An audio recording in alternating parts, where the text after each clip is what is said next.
اس میں اللہ تعالیٰ نے اس قرآن کو اتارا، تورات کو، زبور کو، انجیل کو، اور صحف ابراہیم علیہ السلام کی چھوٹی کتاب، یکم رمضان ابراہیم علیہ السلام کی کتاب ہے، 2 رمضان تورات موسیٰ علیہ السلام پر۔ محترم سامعین کرام، مولانا طارق جمیل صاحب کے اچھے بیان سننے کے لیے ہمارے چینل کو سبسکرائب کر دیں اور بیل آئیکن کے بٹن کو دبا دیں۔ 6 رمضان زبور داؤد علیہ السلام پر، 12 رمضان انجیل عیسیٰ علیہ السلام پر، اور شب قدر میں 21 رمضان پیر کی رات قرآن میرے نبی پاک صلی اللہ تعالیٰ علیہ وسلم۔ یہ کیا ہے؟ اس کا پہلا تعارف تو خود ہے، ذالک الکتاب لا ریب فیہ، یہ ایک اینگل سے اس کا تعارف ہے، لیکن قرآن کا پورا تعارف ہر طرف سے وہ سورہ شعراء میں جو اللہ نے بیان کیا ہے، میرے خیال میں اور کہیں بھی نہیں بیان کیا، کہ پہلا سوال ہے یہ کس کی بات ہے بھائی، کس کی کتاب ہے، کس کا کلام ہے؟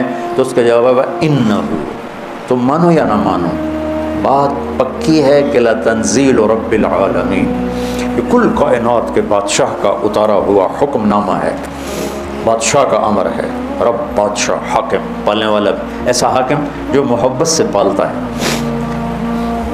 یہ اتارا ہوا ہے زمین آسمان کے، کل کائنات کے رب کا کلام ہے، اتارا گیا ہے۔ کہاں آیا ہے؟ کون لایا ہے؟ کس لیے آیا ہے؟ تو تب جا کر صورت مکمل۔ یہ کیا ہے؟ پہلا سوال تو پتہ چلا کہ اللہ کا کلام ہے۔ تو لایا کون ہے؟ نزل بہ جبریل، اسے جبریل لے کر آئے ہیں۔ کس کے پاس لائے ہیں؟ علی قلبک، اے میرے محبوب، اس کو میں نے آپ کے دل پہ اتارا ہے۔ کیوں اتارا ہے؟ لتکون من المنذرین، کہ آپ ساری دنیا کے انسانوں کو بتا دیں کہ آخرت ہے اور جنت ہے، جہنم ہے، جہنم سے بچو اور جنت کے راستے پر چلو، آنے والے انجام سے لوگوں کو آپ خبردار فرمائیں۔ یہ اس قرآن کا بہترین تعارف ہے۔ ایک اور طرح، الف لام را کتاب انزلناہ الیک لتخرج الناس من الظلمات الی النور، دنیا کی اصل اندھیرا ہے، روشنی سورج کے ذریعے سے لائی جاتی ہے۔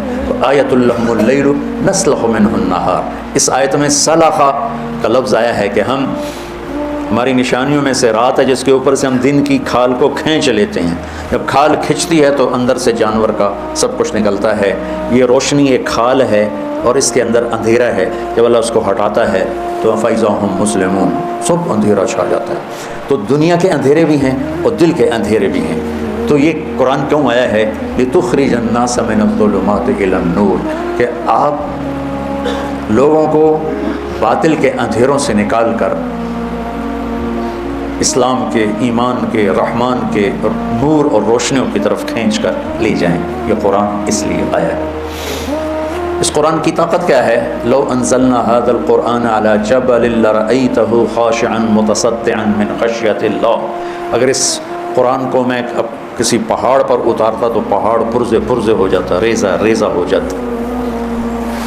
بہت چھوٹی سی چیز ہے، اللہ نے قرآن کو الف با تا سا میں بند کر کے لوح محفوظ پہ لکھوایا، اللہ کے نبی کے دل پر اس طرح اتارا جیسے اس کے اپنی ذات سے نکلا۔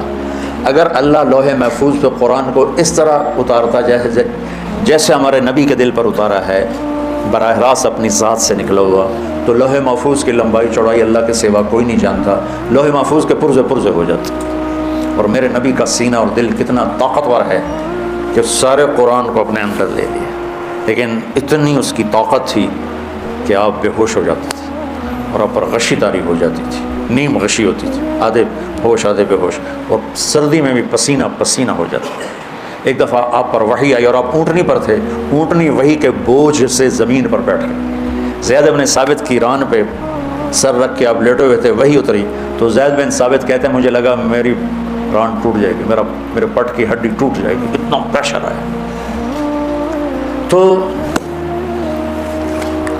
اللہ تعالیٰ نے اس کو ہدایت کے لیے، چونکہ ہم نہیں جانتے زندگی کیسے گزارنی، زندگی گزارنے کے طریقہ بتانے کے لیے قرآن آیا، وہ طریقہ جس پر چل کر عورتیں مرد کالے گورے سکھ کی زندگی دنیا میں گزاریں اور اللہ کی رضا اور جنت والی زندگی آخرت میں گزاریں۔ ان ھذا القرآن یہدی للتی ہی اقوم، یہی وہ قرآن ہے جو صحیح سیدھا راستہ بتاتا ہے، اور کوئی چیز نہیں جو ہمیں سیدھا راستہ بتائے۔ تبدیل ہو سکتا ہے، انہ لقول فصل، یہ فیصلہ کن ہے، وما هو بالحزل، یہ آگے پیچھے ہونے والا نہیں ہے، کوئی مذاق نہیں ہے۔ وتمت کلمۃ ربک صدقا وعدلا لا مبدل لکلمات، کوئی کائنات کی طاقت قرآن کو تبدیل نہیں کر سکتا۔ لا تبدیل لکلمات اللہ، اللہ تعالیٰ کے کلمات کو کوئی تبدیل نہیں کر سکتا، یہ اس کی طاقت بتا رہا ہوں۔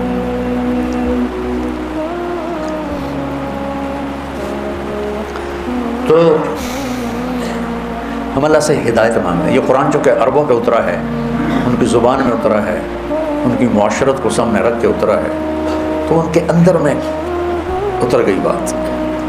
خدا سمندر میں پہاڑ کی اس چوٹی کو کہتے ہیں جو پانی سے باہر نکلی ہوئی ہو اور چمکدار ہو، سورج کی شعاعیں پڑنے سے چمکتی ہو۔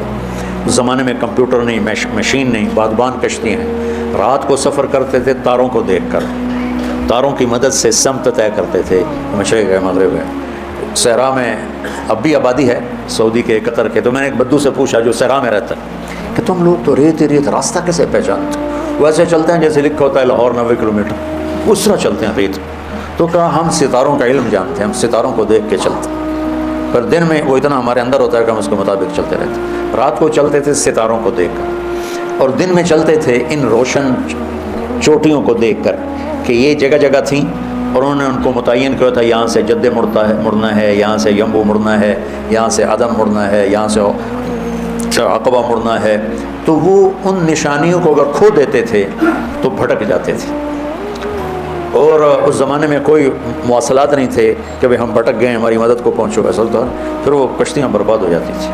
تو خدا یہ زندگی کے سمندر میں وہ روشن چٹان ہے جو انسانی کشتیوں کو راستہ دکھاتی ہے کہ یہ روشن چٹان ہے اور یہ زندگی کا سمندر ہے، اور یہ طارق جمیل ایک کشتی ہے اور اسے راستے کی تلاش ہے۔ تو اللہ کہتا ہے اس چٹان کو سامنے رکھ، یہاں سے تیرا راستہ دنیا کی عزتوں کو بھی جاتا ہے اور آگے جنت کو بھی جاتا ہے۔ وہ کیا ہے؟ یہ ہے وہ کتاب، ہدن للمتقین۔ سورہ فاتحہ میں ہم نے کہا یا اللہ ہمیں وہ چٹان دکھا۔ یہ عربوں کے معاشرت کے لحاظ سے ترجمہ کر رہا ہوں، ویسے تو ہدایت ہے سیدھے راستے کی رہنمائی فرمانا، پیار کے ساتھ، نرمی کے ساتھ۔ اوے نماز پڑھ، یہ بھی ہدایت کا راستہ، میرے بھائی آپ نماز ادا فرما لیں۔ تو یہ ہدایت، پہلی ہدایت نہیں، پہلا سوٹا ہے، دوسری ہدایت کا راستہ دکھانا ہے پیار محبت سے۔ تو ماں باپ بھی جب سمجھاتے ہیں تو ڈانٹ ڈپٹ کے، ہمارے استاد قاری بھی جب سمجھاتے ہیں تو ماشاءاللہ ڈنڈے مار مار کے، ڈنڈے میں بھی تیل لایا ہوتا ہے چنگی طرح ٹک کے پوے۔ میں نے طالب صاحب جو ہمارے سپرنٹنڈنٹ تھے سینٹرل ماڈل اسکول میں، سب سے زیادہ میں نے ان کی مار کھائی۔ وہ ایسے ٹکا کے مارتے تھے نا، ایک ہاتھ یہاں رکھتے تھے اور اتنا بڑا ہوتا تھا سیف جس میں وہ سوٹی پڑی ہوتی تھی، اور خالد میلہ میرا جگری یار 55 سال سے میری اس کے ذمہ ہوتا تھا ڈنڈا نکال کے لانا، تو ڈنڈا لانے والا میرا یار ہوتا تھا، وہ ایسے اندر اتر جاتا تھا وہ ڈنڈا، اور ہماری ہائے ہائے ہوتی تھی۔ لیکن وہ ایک دم فلم دیکھ کر آئے میں اور جاوید نذیر مرحوم فوت ہو گئے، تو وہ تھوڑا آگے تھا، وہ بھاگا بھاگا جا کے بستر پہ لیٹ گیا الٹا ہو کے، کہ میں تو ستا پہ، میں تھوڑا پیچھے تھا تو میں برآمدے میں ہی پکڑا گیا، مجھے جم مارا ابھی بیان کر کے مجھے ضربیں یاد آ رہے ہیں۔ جاوید نذیر بڑا خوش کہ طارق جمین اتر پہ گیا، میرا تو انہوں پتہ ہی نہیں لگا، اور آئند کر کے ستا پہ میں کہ آرام نہ تو رضائی لائک سوری دیا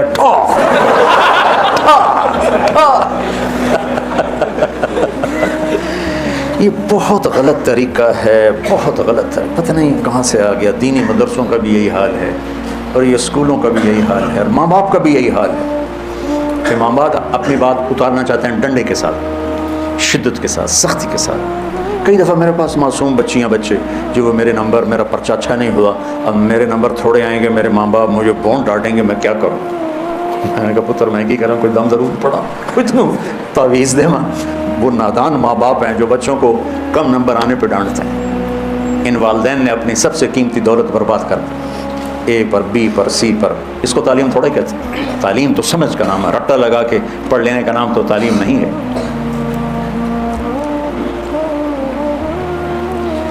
ہمارا دوست تھا ان پڑھ، اور وہ بہت بڑا کاروباری، سمجھ کا تعلق پڑھائی سے نہیں، تو اس نے کپڑے کے شرٹس کی دکان کھولی، تو اس کی بیوی پڑھی لکھی تھی، اس نے کہا دیکھو 1 shirt for 1 pound, and 3 shirts for 2 pound. یہ تو یاد کر لیں جڑا گاہ کب تو یہ آکھنا ہے. ٹھیک ہے. اب ایک عورت آئی, وہ راستہ بھول گئی تھی, وہ اس کے اسٹور میں آ گئی, اس نے راستہ پوچھا کہ ایجیکس کا راستہ کدھر ہے. ان کا 1 shirt for 1 pound and 3 shirt for 2 pound. اس کو حیران ہو کے دیکھنے لگی.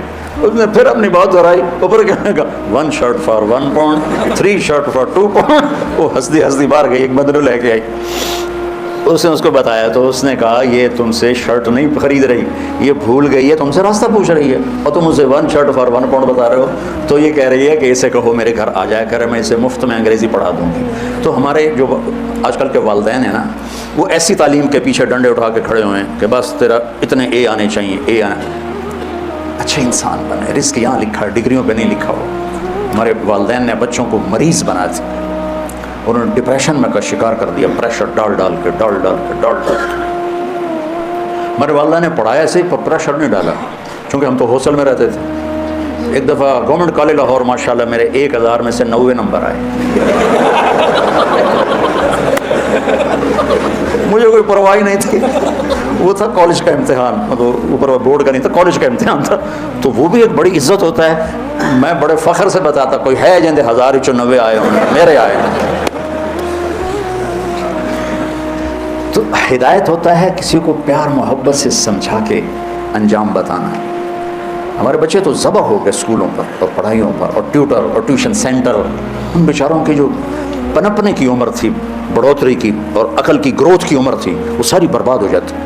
تو جو ہی اثر نکالتے ہیں نافرمان ہوتے ہیں, چونکہ ان کے جو نیورونز ہوتے ہیں وہ 3 سال کی عمر میں اسکول جاتے ہیں, وہ جلنا شروع ہو جاتے ہیں. اسی میں پیچھے سے کرنٹ زیادہ آ جائے تو یہ پھٹ جائیں گے, ٹوٹ جائیں گے. جب 3-4 سال کے بچے پر کتابوں کا بوجھ لادا جاتا ہے, پھر ماں باپ کا پریشر ہوتا ہے, تو ان کے نیورون کہتے ہیں دماغی سیل, وہ جل جاتے ہیں, پھٹ جاتے ہیں. پھر جو بڑے ہوتے ہیں نہ ماں باپ کی سمجھتے ہیں نہ کسی اور کی سمجھتے ہیں, وہ اپنی کرتے ہیں, اپنی موج میں ہوتے ہیں.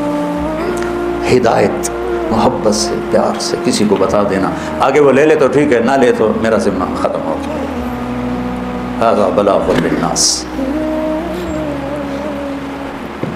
وہ روشن چٹان جو انسانوں کو راستہ دکھاتی ہے, پانی کے سمندر میں اور منزل کا پتہ بتاتی ہے. زندگی کے سمندر میں انسانی کشتیوں کے لیے قرآن وہ چٹان ہے جو انہیں زندگی کا پتہ بتاتا ہے, آخرت کا پتہ بتاتا ہے, اور صحیح منزل تک پہنچا دیتا ہے. جب اللہ نے ہم نے اللہ سے دعا مانگی یا اللہ میں ہدایت دے, تو اللہ نے ہماری دعا قبول کر کے فرمایا الف لام میم ذالک الکتاب لا ریب فیہ ھدی للمتقین. لوگ تم نے مجھ سے ہدایت مانگی تھی نا, تو لو یہ کتاب آ گئی, یہ ہدایت کا ذریعہ ہے, یہ ہدایت کا سامان اور سبب ہے. اور یہ ذالک الکتاب لا ریب فیہ میں ایسا دعویٰ ہے جو کائنات میں نہ کوئی کر سکتا ہے, نہ کرے گا, نہ کسی کے بس میں ہے سوائے اللہ. جو کچھ اس میں لکھا ہے اس میں کوئی شک نہیں. شک خود عربی زبان کا لفظ, ریب کا ترجمہ شک نہیں ہے. شک کسے کہتے ہیں کہ ایک آدمی وہاں وہ ملت روڈ پہ کھڑا ہے, اس کو پتہ ہی نہیں کہ مدرسہ حسنین کدھر ہے, تو کبھی ادھر دیکھتا ہے کبھی ادھر دیکھتا ہے, کبھی کہتا ہے یہ راستہ جاتا ہے, کبھی کہتا ہے یہ گلی جاتی ہے. اس کیفیت کو شک کہتے ہیں. اس میں یہ کیفیت شدید ہے. دوسرا لفظ ہے مریا, وہ بھی دماغی شک والی کیفیت ہوتی ہے, لیکن شک سے ذرا ہلکی ہوتی ہے کہ وہ اس کو تھوڑا گمان ہو جاتا ہے کہ یہ جو ڈبل روڈ جا رہا ہے نا, یہ جا رہا ہے مدرسہ حسنین کو, اور ہو سکتا ہے یہ بھی ہو, لیکن مجھے لگتا ہے یہ ہے. اس طرح ہو گیا, ایک طرف خیال واضح زیادہ ہو گیا, تو اس کو کہتے ہیں مریا. ریب کسے کہتے ہیں کہ وہ یہاں یہ اس چوک کو کیا کہتے ہیں جہاں سے ادھر مڑتے ہیں, گرین ٹاؤن چوک پر آتا ہے اور 1 سیکنڈ کے لیے کہتا ہے مدرسہ حسنین کدھر ہے. اب یہ کدھر ہے بھی پورا نہیں ہوا کہ اس کی نظر پڑ جاتی ہے ہمارے بورڈ پر مدرسہ حسنین, وہ کدھر, وہ یہ بھی زیادہ ہے, یہ بھی زیادہ ٹائم ہے. ایک لمحے کے تردد کو عربی میں ریب کہتے ہیں. ایک لمحے کی ابتدا میں تھوڑا تردد اور اسی لمحے کے آخر میں وہ تردد ختم ہو گیا, اسے عربی میں ریب کہتے ہیں. تو وہ شہنشاہ کہہ رہا ہے وہ میرے بیوقوف بندو, وہ میرے پیارے بندو. اللہ تعالیٰ لاڑ سے پکارتا ہے, کبھی ڈانٹ کے پکارتا ہے, وہ میرے بندو میری کتاب میں تو ریب بھی نہیں ہے کہ ایک کھٹک ٹک ٹک بھی زیادہ ہے, اتنی دیر کا بھی کھٹکا نہیں ہے تو میریا شک اس میں کہاں آئے گا؟ جو اتنی طاقتور کتاب ہو تم اسے چھوڑ کے لوگوں کے پیچھے بھاگ رہے ہو، کتنے بے وقوف۔ الف لام میم ذالک الکتاب ذالک عظیم الشان کتاب، لا ریب فیہ کا ترجمہ سمجھ میں؟ قرآن سے فائدہ اٹھانے کے لیے پہلے لا ریب کا علم لینا پڑے گا، کہ قرآن کی بات سامنے آئے تو زبان کہے لا ریب۔ سود سے مال گھٹتا ہے، دل پکارے لا ریب۔ صدقہ سے مال بڑھتا ہے، دل پکارے لا ریب۔ حالانکہ یہ 100 روپیہ پیا ہے، میں نے اس میں سے 10 روپے نکال کے صدقہ کر دیا، یہ 100 روپیہ پیا ہے، اس میں 10 روپے میں نے سود لے لیا، ادھر 90 پڑے ہیں، ادھر 110 پڑے ہیں۔ نظر، عقل، خبر ہر شے کہہ رہی ہے کہ 90 تھوڑا ہے، 110 زیادہ ہے، اور میرا اللہ کہہ رہا ہے نہیں، یہ 90 زیادہ ہے، 110 تھوڑا ہے۔ تو یہاں اس آیت کا علم چاہیے، لا ریب فیہ۔ یہ علم مدرسوں میں نہیں سکھایا جاتا، مدرسوں میں صرف لائے نفی جنس ہوتا ہے۔ شیخ رمضی صاحب لائیں گے کوئی ڈھونڈ ڈھانڈ کے نقطے، نحوی، لغوی، صرفی، نحوی، بلاغی، اس سے تو نہیں ریب دور ہوتا۔ ریب دور ہونے کے لیے مشقت کی گھاٹیوں سے گزرنا پڑتا ہے۔ دنیا فانی ہے، لا ریب۔ آخرت باقی ہے، لا ریب۔ دنیا دھوکہ ہے، لا ریب۔ جنت حقیقت ہے، لا ریب۔ اللہ حق ہے، لا ریب۔ کفر باطل ہے، لا ریب۔ کفر اندھیرا ہے، لا ریب۔ اسلام نور ہے، لا ریب۔ قرآن کتاب اللہ ہے، لا ریب۔ سود ہلاکت ہے، لا ریب۔ زنا ذلت و پستی ہے، لا ریب۔ ظالم برباد ہوتا ہے، لا ریب۔ جھوٹے پہ لعنت، لا ریب۔ ظالم پہ لعنت، لا ریب۔ ایمان پہ کامیابی، لا ریب۔ نماز فرض ہے، لا ریب۔ زکوٰۃ فرض ہے، لا ریب۔ حج فرض ہے، لا ریب۔ یہ لا ریب اندر میں آئے گا تو پھر یہ قرآن بھی آئے گا، ورنہ 12ویں سلام کر کے ٹور جائے گا، تو اسی کرتے رہو تقریرا۔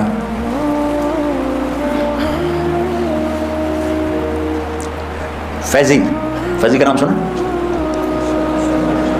ہے؟ اچھا، ناشتہ والا فیضی، بڑا علم ہے آپ لوگوں کا، کمال ہے، اتنا علم۔ اکبر کو گمراہ کرنے والے 3 آدمی تھے، ایک ملا مبارک عالم دین، اور اس کے 2 بیٹے ابو الفضل اور فیضی۔ ان تینوں نے اکبر کو تباہ و برباد کر کے مرتد بنا دیا، اور خود بھی مرتد ہو کے مر گئے۔ فیضی نے قرآن کی تفسیر لکھی بغیر نقطے کے حروف کے ساتھ، با نہیں استعمال کی، تا نہیں استعمال کی، فا، جیم، خا، دال، زا، شین، واد، وا، قاف، نون، کتنے الفاظ نکال دیے، اور پچھلے چند بغیر نقطے کے حروف کے ساتھ اس نے قرآن کی تفسیر لکھی، اور خود بھی بے ایمان ہو کے مرا، اور اکبر کو بھی گمراہ کر دیا۔ لا ریب سیکھو بچوں، لا ریب اس کی لغت نہیں، اس کی حقیقت، کہ جو کہہ دیا اس میں میرے رب نے حق ہے، پھر قرآن تمہارے اندر اترے۔ کتنے درس قرآن ہو رہے ہیں، اور ابھی رمضان میں کتنے درس قرآن ہو رہے ہیں، لاکھوں جگہ پر ٹی وی پر آ رہے ہیں، اور چینلوں پر آ رہے ہیں، مسجدوں میں ہو رہے ہیں، لیکن لا ریب کوئی نہیں، نہ سنانے والے کے پاس نہ سننے والے کے پاس، تو وہ دائیں بائیں سے گزر جاتا ہے۔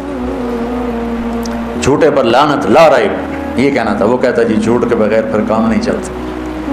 وہ لا ریب کتنے گیا؟ سچوں کے ساتھ اللہ ہے، لا ریب۔ اور یہ سچ سے تو کام ہی نہیں چل سکتا۔ یہ تو میں مثال دے رہا ہوں، ہم قرآن سے نفع کیوں نہیں اٹھا رہے؟ کہتا ہوں ہمارے بچے جھوٹ بول کے چھٹی نہیں لے لیے، تو حالانکہ تم قرآن پڑھ رہے ہوتے ہو، کبھی چاچا بیمار کر دیتے ہو، کبھی دادی بیمار کر دیتے ہو، کبھی اماں۔ ایک یہاں تھا بچہ، اس نے کوئی 10 دفعہ دادی کو مارا، پھر آخر کار چلا ہی گیا بیچارہ۔ تو قرآن پڑھنے والے آرام سے جھوٹ بول رہے ہیں کہ لا ریب کا علم نہیں، لغوی علم تو حاصل کر لیا ہے، یہ لا نفی جنس ہے، ریب اس کا اسم فی، اس کی خبر ہے، لیکن ریب ایک کیفیت کا نام ہے، وہ دل سے نکل کر ٹھک جائے تو قرآن آپ پر کھلے گا، اور آپ پر آپ کے دل کے سارے پردے ہٹا کر آپ کے دل کو اللہ کا عرش بنا دے گا۔ تو سب سے پہلا علم جو سیکھنے کا ہے وہ لا ریب ہے، ذالک الکتاب لا ریب فیہ، ہر قسم کے کھٹک نکل جائے۔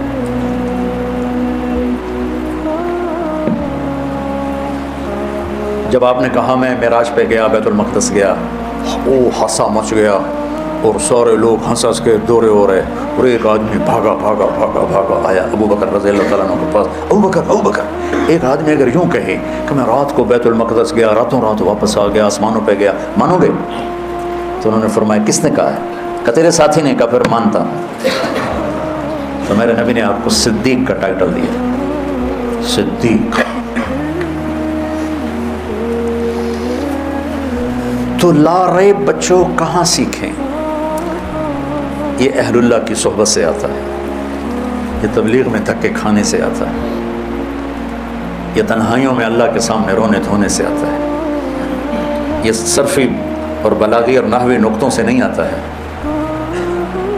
قرآن کی کتنی تفسیریں عیسائیوں نے لکھی، مستشرقین نے لکھی، تو یہ وہ روشن چٹان ہے جس سے راستہ ملے گا، ہر ایک کو نہیں، للمتقین، لیکن ہے ہدی للناس، قرآن پوری دنیا کے انسانوں کے لیے ملے گا۔ کس کو؟ راستہ اس سے تقوی والے۔ وہ کون ہے؟ کتنا آسان ہے، وہ جی آپ تو متقی ہیں، ہم تو بڑے گناہگار ہیں، کوئی تقوی کوئی عرشاں تو لتھی شے جڑی ہر کوئی نہیں کر سکتا۔ اب بتاؤ اس میں کون سا ایسا مشکل ہے جو آپ اور ہم نہیں کر سکتے؟ الذین یؤمنون بالغیب، جو غیب پہ ایمان لائے، ہم سب ایمان لائے، جو ہماری نظروں سے ماورا ہے اور ہم اسے دیکھ نہیں رہے، اور ہم نبی کی خبر پہ ایمان، اللہ ہے، آخرت ہے، جنت ہے، فرشتے ہیں، جہنم ہے، موت کے بعد زندگی ہے، اور آپ اللہ کے رسول ہیں۔ وَيُقِيمُونَ الصَّلَاةَ، اور جو نماز پڑھتے ہیں، تو نماز پڑھنا 5 وقت کون سا مشکل کام ہے؟ اور اللہ نے کتنی آسانی کر دی، سفر میں ہو آدھی کرتے، بیمار ہو گھر میں پڑھ لو، بیٹھ کے پڑھ لو، لیٹ کے پڑھ لو، کتنی آسان کرتے ہیں۔ پانی کوئی نہیں، تیمم کر لو، پانی موجود ہے لیکن نقصان دیتا ہے تو بھی تیمم کر لو، کتنا آسان کر لو۔ اور نماز پڑھنے میں کتنا زور لگتا ہے۔ وَمِمَّا رَزَقْنَاهُمْ يُنْفِقُونَ، اور جو اللہ نے دیا اس کو خرچ کرتے ہیں۔ تو صرف اس سے پیسہ مراد نہیں، ما رزقناہم، کسی کو اللہ نے ہمت دی، طاقت دی، وہ لوگوں کی جانی خدمت کرتا ہے، کسی کو مال دیا وہ مالی خدمت کرتا ہے، کسی کو علم دیا وہ علم تقسیم کرتا ہے، کسی کو اخلاق دی وہ اخلاق تقسیم کرتا ہے، کسی کو حکومت دی وہ عدل کرتا ہے۔ تو یہ جو کچھ اللہ نے دیا اس کو خرچ کرنا، امیر غریب سارے کر سکتے ہیں۔ والذین یؤمنون بما انزل الیک، جو اس قرآن پر ایمان لائے، وما انزل من قبلک، تورات زبور انجیل پر ایمان لائے، وبالآخرۃ ہم یوقنون، اور آخرت پر یقین لائے، یہ تو ہیں تقوی والے۔ تو اس میں کون سی ایسی مشکل بات ہے جو ہم نہیں کر سکتے؟ وہ جی آپ تو تقوی والے ہیں، ہم تو بڑے گناہگار ہیں، یہ کہہ کر ہر حرام کرتے ہیں، وہی ہم تو، کیونکہ یہ ایک تقسیم آئی ہے لفظی جس نے بڑا نقصان پہنچا ہے۔ آپ تو جی دیندار لوگ ہیں، ہم دنیا دار لوگ ہیں۔ آپ دیندار ہیں، آپ کو تو کوئی غلطی نہیں کرنی چاہیے، اور ہم دنیا دار ہیں، ہم شراب بھی پئیں تو ٹھیک ہے۔ آپ تو داڑھی والے ہیں، آپ کی تو نظر بھی کسی طرف نہیں جانی چاہیے، اور ہم دنیا دار ہیں، ہم ساری رات زنا کریں تو کوئی بات نہیں کہ ہم دنیا دار ہیں۔ آپ دیندار ہیں، آپ کو دکان پہ غلط نہیں تولنا چاہیے، ہم دنیا دار ہیں، ہم ملاوٹ کریں، کھوٹ کریں، غلط تولیں، ہیرا پھیری کریں۔ بھائیو، ہر آدمی دنیا دار ہے، ہر آدمی دیندار، جو اس دنیا میں رہتا ہے وہ دنیا دار ہے، جو مسلمان ہے وہ دیندار ہے۔ ہم دیندار ہیں، اس نے ہمارے اندر تکبر پیدا کر دیا۔ بھائیو سب دیندار ہیں، سب دنیا دار ہیں، اس تقسیم کو توڑو کہ آپ تو دیندار ہیں۔ تو اب اس کے 2 نقصان ہیں کہ وہ کہتا ہے کہ طارق جمیل سے تو خطا ہونی نہیں چاہیے، یہ دیندار ہے، اور طارق جمیل کہتا ہے میں بڑا سپر مین ہوں، میں دیندار ہوں۔ دوسرے کا تاثر غلط ہو گیا کہ یہ تو اب غلطی کر نہیں سکتا، اس نے پگڑی باندھ لی، اس نے داڑھی رکھ لی، اور اس نے ممبر پہ بیٹھ، یہ تو اب ہو گیا فرشتہ، یہ تو گناہ کر ہی نہیں سکتا۔ اس کا ذہن خراب ہوا، میرا ذہن خراب ہوا کہ میں تو بہت نیک آدمی ہوں۔ دنیا دار سے کیا ہوا؟ اس نے ہر شریعت کا قاعدہ توڑ کے ہر حرام میں منہ مارا اور کہا میں تو دنیا دار ہوں۔ اس کا نقصان یوں ہوا۔ میرا نقصان کیسے ہوا؟ میں نے اسے حقیر نظروں سے دیکھا، یہ بھی کوئی انسان ہے، جوئے کھیلتا ہے، شرابیں پیتا ہے۔ تو بھائیو، ہر انسان مسلمان دنیا دار ہے، ہر مسلمان دیندار ہے۔ تو یہ ہدایت کی کتاب ہے، لیکن کس کے لیے؟ جو تقوی اختیار کرے۔ تقوی اختیار کرنے کے لیے کوئی جنگلوں میں نہیں جانا پڑتا، یہ چند باتیں کر لو تو تقوی آ جائے گا۔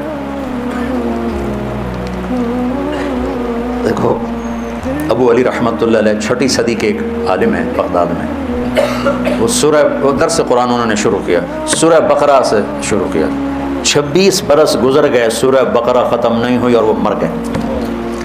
اب میں 1 گھنٹے میں ضرورت بقرہ تو ان کی تو سنا، میں تو چند آیات ہی بتا سکتا ہوں۔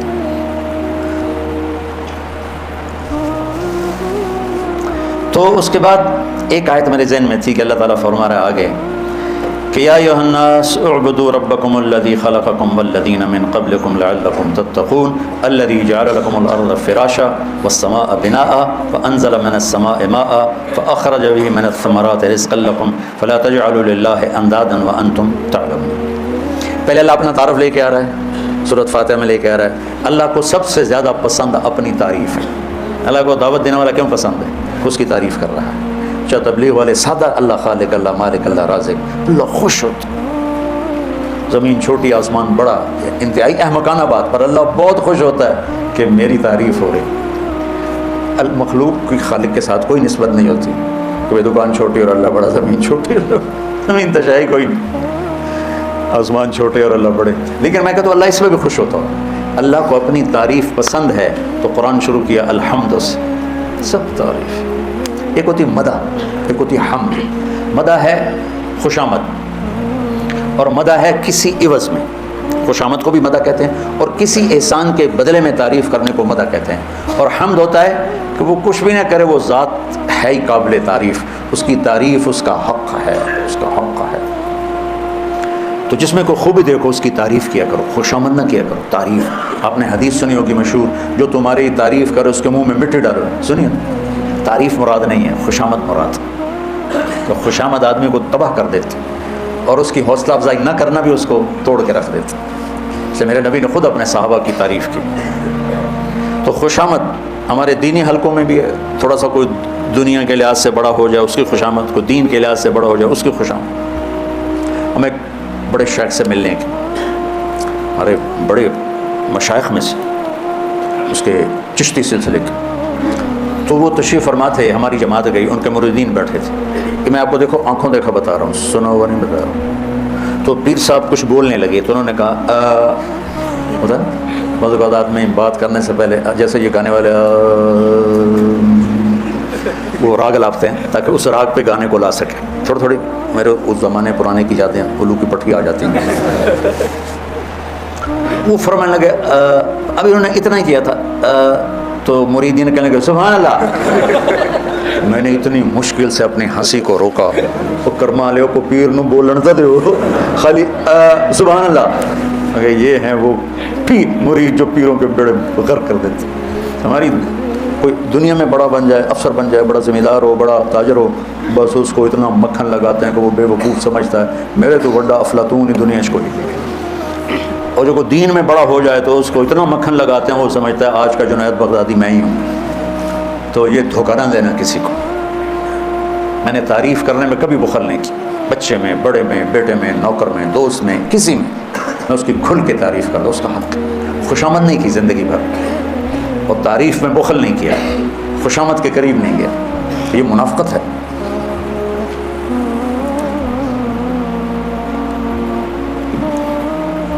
ہمارے دوست سے کہنے لگا، ایک وزیر سے میں ملنے گیا، کہنے لگا اس کو میں نے گلا کیا تیرے کام تک کیسے ہو رہے ہیں، سارا کام گڑبڑ ہو رہا ہے، تو میں تمہیں اپنے مشیر بتاؤں کیسے ہیں میرے مشیر، تم دیکھنا کہ جب ایسے میرے مشیر ہوں گے تو میں خواب کام کروں گا۔ کہ کیا دیکھنا؟ کہ اس نے بیل بجائی، کہ فلاں کو بلاؤ، اس کا جو ساتھ تھا پی اے وغیرہ جو بھی تھا، تو اسے کہتا ہے سنا ہے یہ سندھ کی بات ہے سائیں، سنا ہے خشک سالی ہے، بارشیں کوئی نہیں ہوئیں۔ ہاں سائیں، دیہات اجڑ گئے، پانی کا قطرہ نہیں ہے، لوگ بھی تھر کے لوگ بھی مر رہے ہیں۔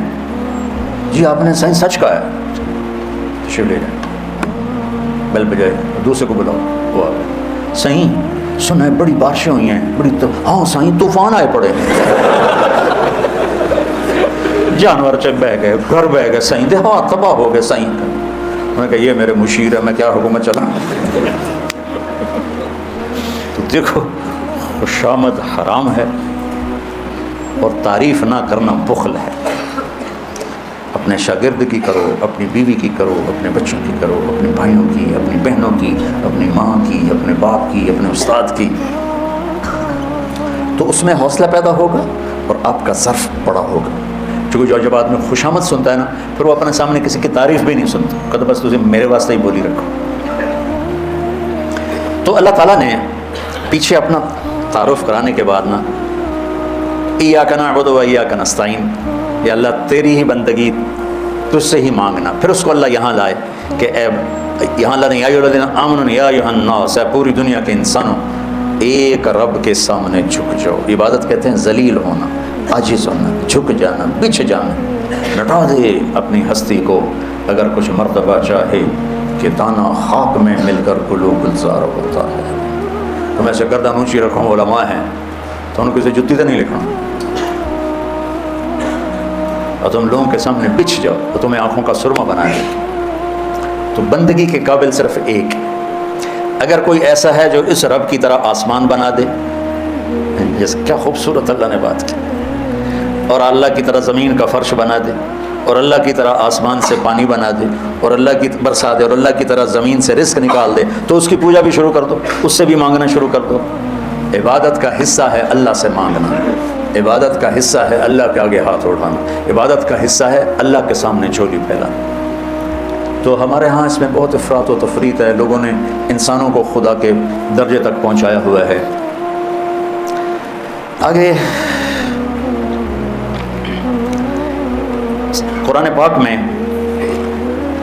1 کم 90 دفعہ ہے یا ایھا الذین آمنو، 1 کم 90 دفعہ یا ایھا الذین آمنو، 1 کم 90 دفعہ، یعنی 89 89 تسوا فمانی۔ پہلا یا ایھا الذین، اے ایمان والو، قرآن کا طرز ہے یا ایھا الناس، سبھی پہلے میں نے سنا، اے لوگو، یا بنی آدم، اے آدم کے اولاد سب، یا ایھا الذین کفروا، اے کافر، یا اہل الکتاب، اے عیسائی یہودی، یا ایھا الذین ہادوا، اے یہودیو، اور ایک طرز ہے یا ایھا الذین، بولو۔ ہم امت محمد صلی اللہ علیہ وسلم اتنے خوش قسمت ہیں کہ اللہ نے ہمیں ایمان کی صفت سے پکار کے ہمارے ایمان کی گواہی خود دی۔ اے ایمان والو، اے یہودیو، اے کتاب والو، اور اے ایمان والو، کتنا فرق ہے؟ اللہ نے ہمیں ٹائٹل دیا ایمان والو۔ پہلا آیا ہے یا ایھا الذین آمنو، اور آخری ہے یا ایھا الذین آمنو توبوا الی اللہ توبۃ نصوحا۔ اس میں اللہ تعالیٰ نے پہلا حق اپنے نبی کا بیان کیا ہے کہ بندگی کا سلیقہ قرینہ کہاں سے آئے گا؟ در مصطفیٰ سے ملے گا، غلامی مصطفیٰ سے ملے گا کہ محمد سے وفاتوں نے تو ہم تیرے ہیں، یہ جہاں چیز ہے کیا لوح و قلم تیرے۔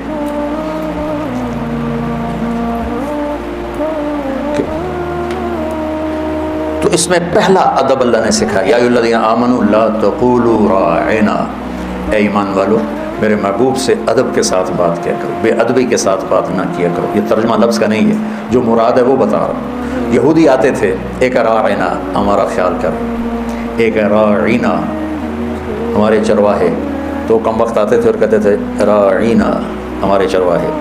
تو اللہ نے کہا کہ اے ایمان والو میرے نبی کا ادب سیکھو، میرے نبی کے سامنے ادب کے ساتھ بیٹھنا بھی سیکھو، بولنا بھی سیکھو، اس کی غلامی کو بھی سیکھو، تو پھر تمہارا اللہ سے تعلق جا کر بنے گا۔ اگر تم میرے نبی کے غلام نہ بنے، میرے نبی کے سامنے تم نے ادب کے زانو نہ جھکائے، تو تم کچھ بھی نہیں پا سکتے ہو اللہ کی بارگاہ سے۔ تو اللہ کے نبی کا حق اللہ تعالیٰ نے بتایا ہے، ایک آپ کی ذات کے لیے ادب، ایک آپ کی زندگی کو اپنے اندر لانا، سب سے بڑا ادب اور محبت تو یہ ہے۔ ہمارے یہاں تو محبت کے پیمانے اپنے خود ساختہ ہیں نا۔ تو ایک حدیث یاد آ گئی، ابھی ایک حدیث سنا تھا، میرے نبی وضو فرما رہے تھے اور وضو کا پانی نیچے گر رہا تھا، تو صحابہ نیچے سے پانی لے کر پی رہے تھے، کوئی یہاں مر رہا، کوئی یہاں مر رہا۔ ہم نے کہا کیا کر رہے ہو، کیا کر رہے ہو؟ کہا جی آپ کی محبت میں کر رہے ہیں، اللہ رسول کی محبت میں کر رہے ہیں۔ آپ نے کہا واہ بڑی سوکھی محبت بنا لی، تو یہ میں اپنی طرف سے کہہ رہا ہوں، بڑا آسان کر دیا تم نے محبت کو۔ میں بتاؤں میرے اور میرے رب سے محبت کرنے والا کون ہے؟ ہمارے ملک میں کیا کچھ ہوتا ہے، تو میرے نبی فرما رہے ہیں میں بتاؤں مجھ سے اور میرے اللہ سے پیار کرنے والا کون ہے؟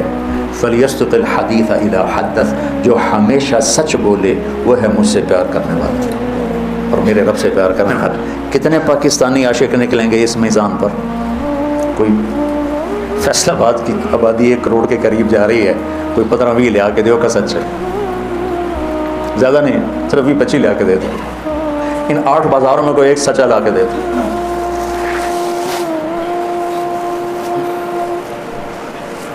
فَلْيَصْدِقِ الْحَدِيثَ إِذَا حَدَّثَ، جو مجھ سے میرے رب سے پیار کرتا ہے وہ سچ بولتا ہے۔ فَلْيُؤَدِّ الْأَمَانَةَ إِذَا اؤْتُمِنَ، جو مجھ سے میرے رب سے پیار کرتا ہے وہ کسی کو دھوکہ نہیں دیتا۔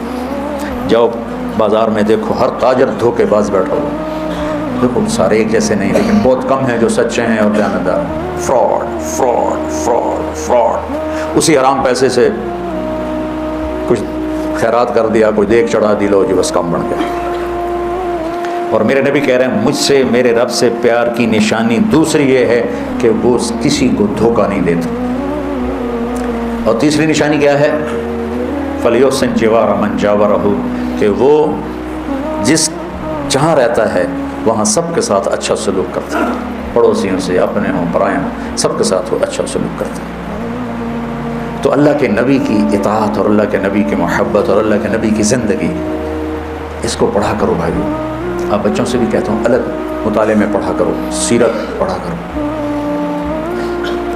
جب میں نے سیرت کو پڑھا تو مجھے اسلام اور شکل میں نظر آیا اور اس کی خوبصورتی میرے اوپر کھل گئی۔ فقہ قانون ہے، قانون میں حسن نہیں ہوتا، شدت ہوتی ہے، سختی ہوتی ہے، یہ حلال ہے، یہ حرام، یہ کرنا، یہ نہیں کرنا۔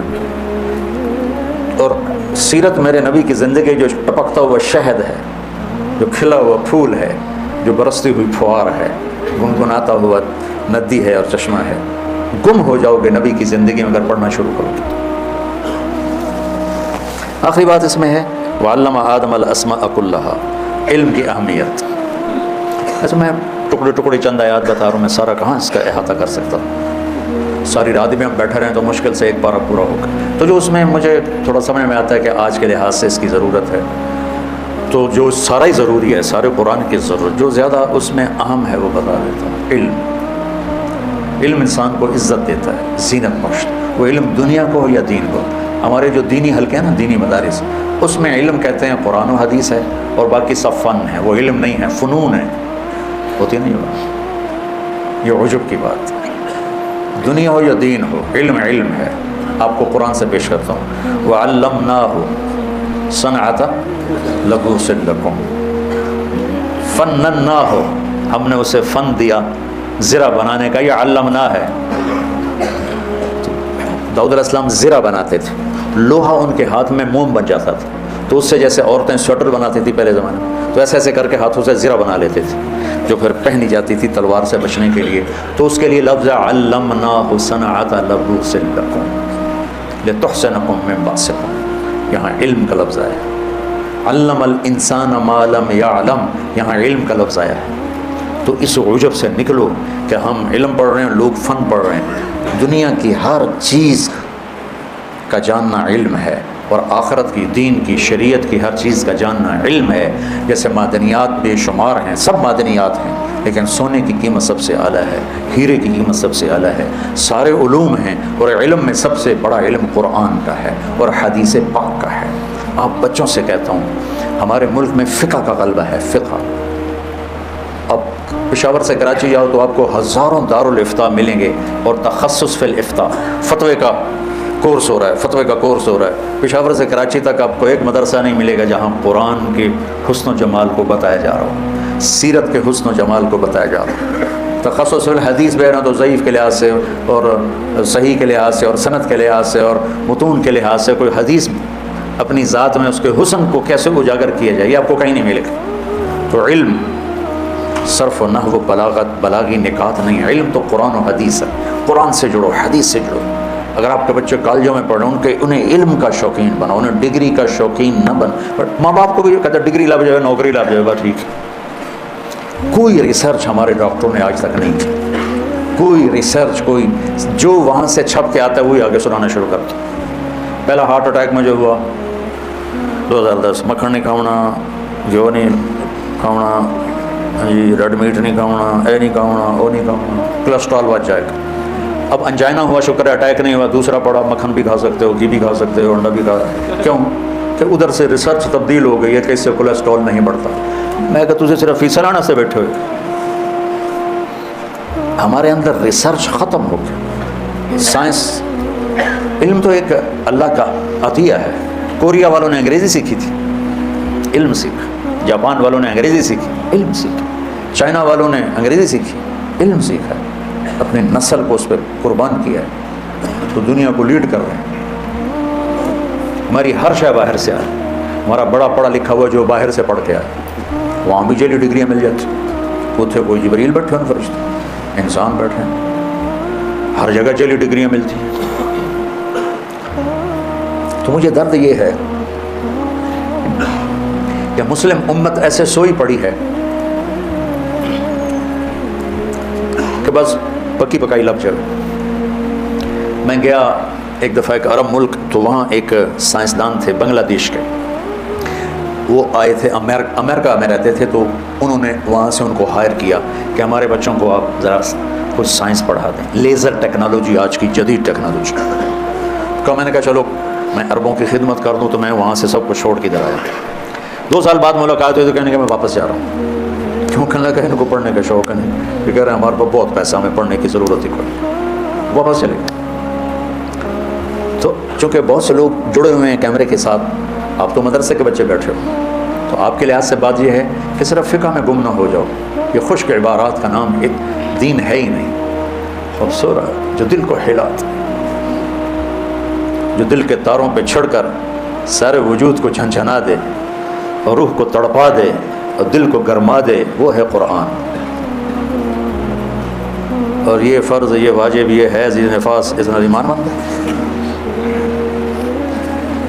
وحور عین کا امثال اللؤلؤ المكنون۔ وہی ہائے ہائے کیوں ہو گئی؟ کیوں ہائے ہائے ہو گئی؟ کأنہن الیاقوت والمرجان کواعب اتراب۔ ارے پاگلو، تمہیں قرآن کا ذوق ہی کوئی تخصص کرنا ہے جی، کس میں؟ فقہ میں تخصص کرنا ہے۔ میں فقہ کی نفی نہیں، فقہ کے بغیر ہم چل ہی نہیں سکتے، لیکن جس چشمے سے فقہ نکلا ہے اس کو تو ہم نے سوکھا کر دیا۔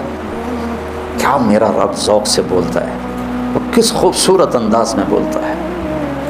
وَيَطُوفُ عَلَيْهِمْ وِلْدَانٌ مُخَلَّدُونَ بِأَكْوَابٍ وَأَبَارِيقَ وَكَأْسٍ مِّن مَّعِينٍ لَا يُصَدَّعُونَ عَنْهَا وَلَا يُنزِفُونَ وَفَاكِهَةٍ مِّمَّا يَتَخَيَّرُونَ وَلَحْمِ طَيْرٍ مِّمَّا يَشْتَهُونَ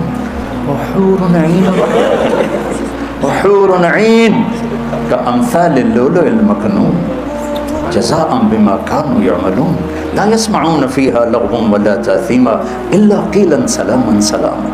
کیا رب ہلا کے رکھ دیتا ہے، لیکن تم مولویوں پہ نہ جنت کا اثر ہوتا ہے نہ دوزخ کا اثر ہوتا ہے۔ تو بہت سی مخلوق جڑی ہوئی ہے بچوں کے ساتھ۔ دنیا کا علم ہو تو علم والے بنو۔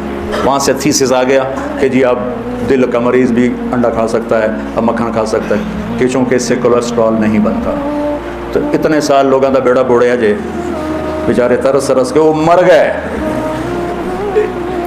ان کی فیسیں چلتی رہیں، ان کے کلینک چلتے رہیں، ان کی یہی ڈاکٹری۔ میں صرف ڈاکٹر کی بات نہیں کر رہا ہوں، زندگی کے ہر شعبے میں ہم علم حاصل نہیں کر رہے، اور انسان کو عظمت علم سے ملی ہے۔ وعلم آدم الاسماء كلها ثم عرضهم على الملائكة فقال أنبئوني بأسماء هؤلاء إن كنتم تعلمون قالوا سبحانك لا علم لنا إلا ما علمتنا إنك أنت العليم الحكيم قال يا آدم أنبئهم بأسمائهم فلما أنبأهم بأسمائهم قال ألم أقل لكم إني أعلم ما لا تعلمون۔ اللہ نے فرشتوں کو کیوں جھکایا آدم کے سامنے؟ نمازیں تھیں ان کے پاس اس وقت، روزے تھے، حج، علم، اور علم دین دنیا کو دونوں، الاسماء كلها، فزکس، کیمسٹری، بیالوجی، باٹنی بھی، شریعت بھی، فقہ بھی، مالکی، حنبلی، حنفی، سارے سب کچھ میرے رب نے آدم پہ فیضان کیا، تو پور 7 آسمان کے فرشتوں کو سجدے میں ڈال دیا۔ علم ایسی طاقت، علم و باج کرے فقیری، کافر مرے دیوانہ ہو، سہ بریاں کرے عبادت، روے اللہ کو لو بیگانہ ہو۔ آج جو جتنا جاہل ہے اتنا ہی بڑا بزرگ ہے۔ میں سینٹرل ماڈل اسکول پڑھتا تھا، تو داتا دربار رحمۃ اللہ علیہ بالکل قریب تھے گنج بخش رحمۃ اللہ علیہ، تو ہم وہاں جمعہ پڑھنے چلے جاتے تھے۔ کبھی کبھی شوق آ جاتا چلیے جمعہ پڑھیے، تو کوئی پابندی جمعے کی بھی نہیں تھی۔ ہاں جب وہ امتحان قریب ہوتے تھے پھر نمازاں بھی تھے، جمعے میں تھے، دعاؤں میں، کیونکہ مجھے تو پڑھنے کا شوق نہیں ہوتا تھا۔ تو مجھے دیکھو، میں جو ہے نا، اچھا میرا حافظہ اچھا تھا، شکر ہے اللہ کا، میں کتاب لے کے بیٹھتا، یا اللہ کل پیپر ہے، کیمسٹری کی کتاب ہے، مجھے تو کچھ آتا نہیں، تو مہربانی کر میں جہاں سے کھولوں نا کل پیپر وہیں سے آ جائے، بسم اللہ الرحمن الرحیم۔ اور پھر میں 10-15 صفحے ادھر پڑھ لیتا، 10-15 صفحے ادھر پڑھ لیتا، یہ کام 15-20 دفعہ کرتا، میں اچھے نمبروں سے پاس۔ 8ویں جماعت میں نا سینٹرل ماڈل جیسے اسکول میں سیکنڈ آیا، تو اب میرے ٹیچر خوش ہونے کی بجائے میرا کان پکڑ کے ناراض ہو رہا ہو، تو پڑھتا تھا ہے نہیں تو سیکنڈ کے میں آ گیا۔